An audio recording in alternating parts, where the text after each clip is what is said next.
So how many videos have you already watched where you saw dog walkers and pet sitters show you their junk in the trunk and basically said, okay, this is what I'm needing during a dog walk or a pet sit or whatever I have in a car in case I need it. This video is not like that. I'm going to show you exactly what you need, all the essential 7 items as a dog walker and pet sitter. Nothing more, nothing less, but I'm still going to show you 6 more items. That's, just a bonus that I actually had in my trunk too. And I think they do serve a purpose in case of emergency and in other situations, but it's not absolutely essential as you're starting out as a dog walker and pet sitter. All right, so let's get to it. I'm pretty much already buying all my stuff on Amazon. So I'm going to show you the exact Amazon page where I get the item from. The direct links are in the description below, so you can just click on it and purchase it. So let's go. So let's talk about the first item, and it's kind of like a no-brainer. Every dog walker and pet sitter should have them. Those are poop bags. So poop bags are really one of the items that I would never expect from our clients to provide to us. We go through so many, and it's just something a professional pet sitter and dog walker should have. Poop bags are not only there to pick up poop of dogs, but we also take them on our cat visits. So whenever we scoop the litter box, when we scoop out the waste, we put them in one of those poop bags, and then we put them in the trash where we're supposed to. Just really quick, you actually see already, I purchased this particular brand 9 times already. So this one is really, really working for us. What I personally think is really important with those poop bags is that it has the EPI technology here. And they actually claim that it takes 12 to 36 months to for the fragmentation to begin under sunlight. Of course, if it's in the trash, there is no sunlight. But I have to say, I had a roll forgotten in the trunk, and not like a roll already like rolled together, but there were like a few bags that were just loosely in the trunk. And I have to say, they already kind of, what would you call it, disposed. They already became brittle. So they fragmented already. So I think it's a really good brand because it does what it's supposed to. And I personally feel like I'm not really contributing to the landfill so much because they're kind of like wasting away. What I also think is really important that it's scent free. I personally do not like any kind of scents. I don't like it on my toilet paper. I don't like it on my garbage bags. I just don't like it because it's all artificial. It's just not good if you touch it. It's just not good if you inhale it. That's my personal opinion. I'm sure there's studies on there too. But either way, I do prefer it if they do not have a smell, and they do not have a smell, as you can tell here. They are scent-free. There are way more expensive brands. If you look at PetSmart, they have super expensive brands where it's basically the same technology as far as I understand it. But then you think like, okay, I have to pay more money to have those eco-friendly bags, but you actually don't have to. So here they explain how it works, that basically the bags return back to nature because they just decompose basically, or fragment as they call it. All right, so this is probably like the really most important item. If you forget that, you're kind of screwed because then you walk the dog, he poops, and yeah, what do you do then? Because of course, if the dog poops and you don't have a poop bag, it happened to me multiple times, of course, because I just forgot, or it just ran out and I just didn't realize, or I have 2 dogs with me and they poop like 2-3 times and then I just didn't have enough poop bags with me. And then of course you always have the feeling that the neighbors are watching and they're like, oh, this dog walker is not picking up the poop. So what I always do when something happens like that, I definitely make a mental note where the poop was. And then after I'm done with the walk, I circle back, I drive there with my car, pick up the poop and just throw it out as soon as I can. So I always do my due diligence with that. I always do what we're supposed to do as professional dog walkers. So let's get on to the next point. We always require of our clients to provide a leash that is not frayed, that the dog didn't chew through, that is just safe to walk the dog in. So, but with that being said, it does happen sometimes that you come to a dog walk or a dog sit or whatever, and the dog leashes are misplaced or whatever not happened. It can happen. But the last thing you want to do is that you write in a pet journal that you couldn't walk the dog because you couldn't find a dog leash. That's just super unprofessional. So what I highly recommend is that you have at least one dog leash in the car. So this is the one you can already see too here. I purchased it 3 times. I actually purchased some more, but it was from another, seller or whatever. But I personally absolutely recommend the Pet Safe one. It's really cheap, but it lasts a long time. We've walked dogs sometimes with one of those leashes for years and years. So it really, really lasts. The clasps are super sturdy. They are doing what they're supposed to. And you really don't have to pay for anything more. We actually use blue because blue is our color as a company, but you can also use pink, red, and there are various colors in here. I highly recommend to have the 3/4 of an inch times 6 feet dog leash. Dog leash is really good for smaller dogs and also bigger dogs. So you don't have to have all those different sizes of dog leashes in your car because you most likely won't need them.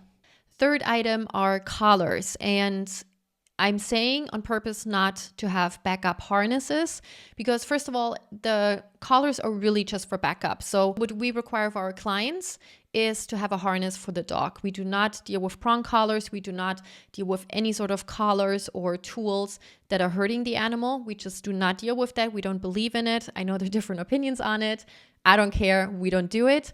So we do not have harnesses as a backup because I think it doesn't make sense to have all sorts of harnesses for all sorts of different dogs. But I still got you. If you do want to have harnesses on backup, I'm going to show you really quick in a second which harnesses I highly recommend. So we have those collars here as a backup. So what we do is we have, and we bought that like literally 10 years ago and we still have it. We buy it in small, medium, and large. Whenever a client forgets to give us a harness for the walk or something else happens, like let's say the harness breaks or it doesn't look safe to walk the dog in it, we use our own collars. But again, I'm just saying in 10 years of business, we probably did it 8 times or something. So usually the clients of ours are really, really good with providing us with the correct tools in order to walk their dogs. But if you still want to carry harnesses with you, I highly recommend for large dogs, the Freedom harness. And what has worked for us, I mean, even the craziest pullers, if we just attach the leash to the key ring in the front, and then whenever they pull, they kind of like pull themselves back. So it's a really, really good harness. Whenever we have new clients and I can already tell that they have a harness that really doesn't work for us or doesn't work for the dog, with bigger dogs, I always recommend the Freedom harness. And then with smaller dogs, it really just depends, and the items sometimes change here, but I would always recommend a harness, with pugs, with English bulldogs and so on. You need a harness specifically for the build of the dog. So that would be, for example, a harness I would recommend, and I would send them the direct link where they can just purchase it right from there. So the harnesses are just really a good recommendation for your clients if you need to give them a recommendation. But again, I highly recommend just to have the collar here because look, you can get it for $6 in small, medium, it's $8, so that's $14, and in large, so it's a total of like $29, $30 that you spend. And we've actually spent this money 10 years ago, and it's still pretty much the same collars laying in our trunk, and they're still working for us if we need them. Can I just ask you a quick question? Do you actually like this video? Do you like the way I deliver this topic? Do you like the quality of my content? Then I would absolutely appreciate it if you could like this video because it motivates me, it supports my channel, and it also enables me to put out new content every single week. And in order for you to catch that new content every single week, make sure you subscribe, and I'm absolutely looking forward to seeing you in the comment section, in this video and the next videos. All right, so the next item are treat bags. With that, I want to say really, really quick, I have seen a lot of dog walkers and pet sitters that recommend having your own treats with you so you can give them to dogs and cats. I personally do not recommend that. I also do not allow my staff to give dogs and cats in our care their treats unless absolutely pre-approved by the client, because dogs and cats can have allergies. They can choke maybe on too big of treats. It really doesn't matter the reason, but I just do not want to take that liability. And I do expect of my clients to actually take care of their dog in a way that they provide enough food, enough water, and enough treats. So we do not provide the dogs with treats, but with that being said, we always ask for treats so we can take the treats with us on our walks, and we carry them in a dog treat training pouch. And what's so great about this pouch here is actually we put in that dog treat pouch our cell phone, keys, and the treats, and even the poop bags. You can even use this little dispenser here. So they are really amazing. You just loop them around your hip with that buckle. And it might even be big enough that you can put it over your shoulder. I'm not 100% sure. I just always put it around my hip, and you can just reach anything you need in no time at all. And you can tell here too, they actually designed it in a way where you can put the cell phone in, the keys, the poo bags, and then also the treats. So it's an amazing pouch. It's $16. It's really not that much, and it lasts a long time. Fifth item are sturdy carabiners. So whether you're only dealing with key lock boxes, which we do in our business, or you always hold on to the keys of your clients, it really doesn't matter. You should always make sure that they're put away safely and that they're stored safely. So what we actually do, we always require of our clients to have a key lock box, and then there are 2 loose keys in there, and then we put them around the sturdy carabiner, where we then put it on our belt or wherever it's safe to really carry it around so we don't lose it. And what I highly recommend, for example, sturdy carabiners like that. And I wouldn't recommend carabiners that spring open or that you can push in and then you can get the key. I highly recommend those here. Let me get myself out of the way. I recommend those where you turn them open so they stay put, whatever is going on in your pocket or pushing up against it, so you just don't lose the keys. I think it's one of the worst experiences for dog walkers, besides of course something happening to the charges or the home, if the keys get lost or if you just think the keys are lost. So carabiners, definitely really, really important. 6th point are paper towels. Paper towels serve a purpose for just so many things. We always carry a few paper towel sheets with us during a walk. We do that for especially like diarrhea. So when a dog diarrheas and you have to pick it up through the poop bag, you still notice the consistency. So what we actually do, we put like a sheet or 2 over the poop, and then we pick it up, and then you can kind of like clean up the area too, because of course, if a dog does diarrhea, it gets all messy on the grass or on the sidewalk. So we always try to clean it up as best as possible without the ick factor, not too much of an ick factor at least.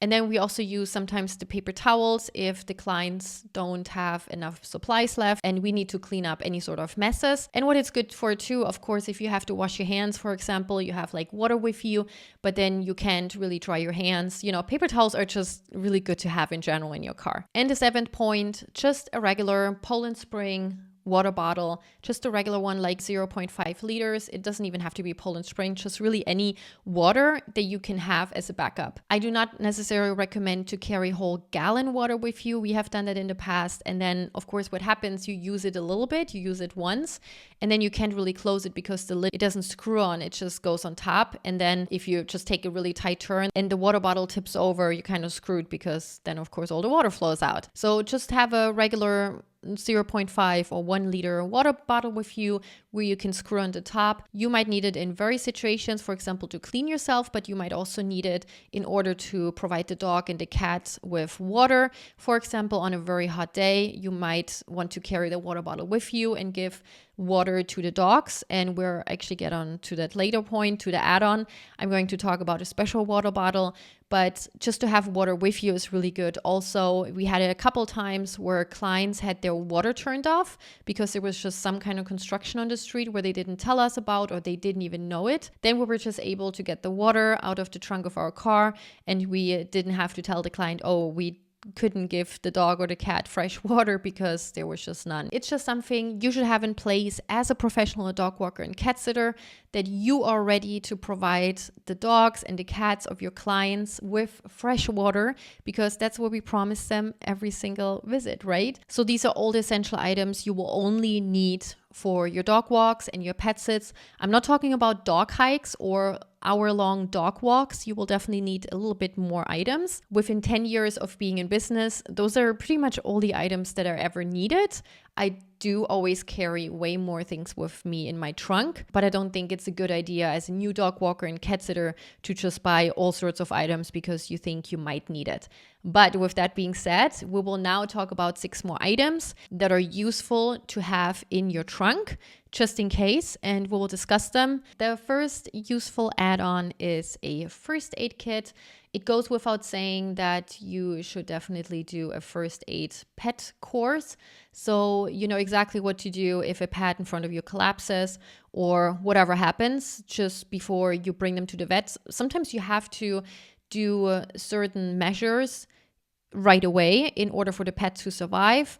But with that being said, I pretty much never had it happen. I always had enough time to bring them to the vet, and it only happened like 3-4 times that we had an emergency. And again, we were just able to bring them to the vet. So if you get a pet first aid kit, I recommend this one. It pretty much has all the essential items in there that you will need in order to perform some kind of pet first aid, and the price is all right too on what you're actually getting. So I have to say we had 2 pet first aid kits during our more than 10 years in business, and we never even probably opened one. What we did use though is alcohol, rubbing alcohol. So if we were getting bit or whatever, that we just disinfected it immediately. Also the antibiotic creams to put over a wound. But that's really it, because whenever there was a dog or cat that was hurt, we just brought them immediately to the vet. The next one are shoe covers. I almost put the shoe covers on the essential list because as a premium, and that's what we want to be, premium professional dog walker and cat sitter, we should never leave our clients' home dirtier or messier than it was before we got there. Whenever it's really wet outside, when there's salt outside, we should either take off our shoes or put on shoe covers. Use shoe covers like this here. So you can actually see already I purchased this particular item 4 times. They don't really last long, so you put them on a couple of times and then you have to throw them away. But they're really, really good if it's wet outside, if it's, you know, like the snow outside and you just don't want to track it and make their floors, their wooden floor, their carpets wet. And also you don't want to track anything inside that can of course make a cat sick. So yeah, those are definitely really useful to have in the trunk just in case. If you need them, they're $8. It's really not that much. And the next one is a dog car seat cover. We had 2 of those in 10 years of business. The first one, after we have never used it, after 5 years, oh, hi, Teddy. Hi, baby. Yeah, it's Teddy here, huh? He just always says hi when he comes back, so. Okay, there he goes. Okay, so where was I? Okay, dog car seat cover. So we had 2 of them. The first one pretty much disintegrated after 5 years. We've never used it. Then we got another one, and I believe it's still in the trunk, still packed up. We never really used it. The thing is, if you do not do dog hikes, you just regularly don't need that. And in this video, I'm talking particularly about regular dog walks and cat sits. You would need probably the dog car seat cover if you transport a dog to the vet, if there is some kind of emergency. If there's an emergency, you probably don't really have time to actually use the dog car seat cover. But nevertheless, you never know. So you can get this one here. I've actually purchased a different one, but that was 5 years ago, so they're not even selling it anymore. I would always look out for a dog car seat cover that's just really sturdy, that's waterproof, and that protects your car from all sides, and where you can also put something in potentially. So with a dog car seat cover, I would always pay a little bit more just so the car is really protected, especially if you are doing walks where you collect multiple dogs and then you go hiking with them. You want to make sure that your car is protected. Next item are dog boots, and here the opinions differ greatly, and I can absolutely understand it. So what we do, and I'm going to show it to you really quick, this is what they look like. And we actually purchased, I believe, the small one, the medium one, and then also the large one, just so we had it. And I have to tell you, we've never even, we used 4 of those for a particular dog because he was always very sensitive to the salt, which I can absolutely understand in the winter. And that was only the case because the client forgot to put out the dog boots that he usually wears. So again, we usually don't wear it. I mean, you can use it for hot pavement. Hi, baby. to have it available when the client needs it and the dog needs it, and then you have it, then that's obviously awesome. Then that looks really, really good. One more thing I want to say in regards to the dog boots are there are different kind of dog boots. So those are a thicker rubber. So it really protects the dogs from the heat or from the salt. But of course, they still feel the ground below, which I still think is actually really, really good.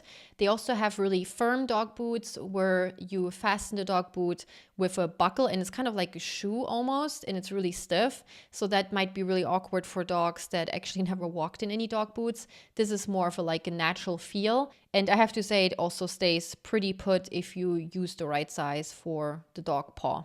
The next tool is a pet safety belt, and this kind of goes hand in hand with a dog car seat cover because you want to make sure that you can actually secure the dog while you're traveling with him or her. There are different types of pet safety belts.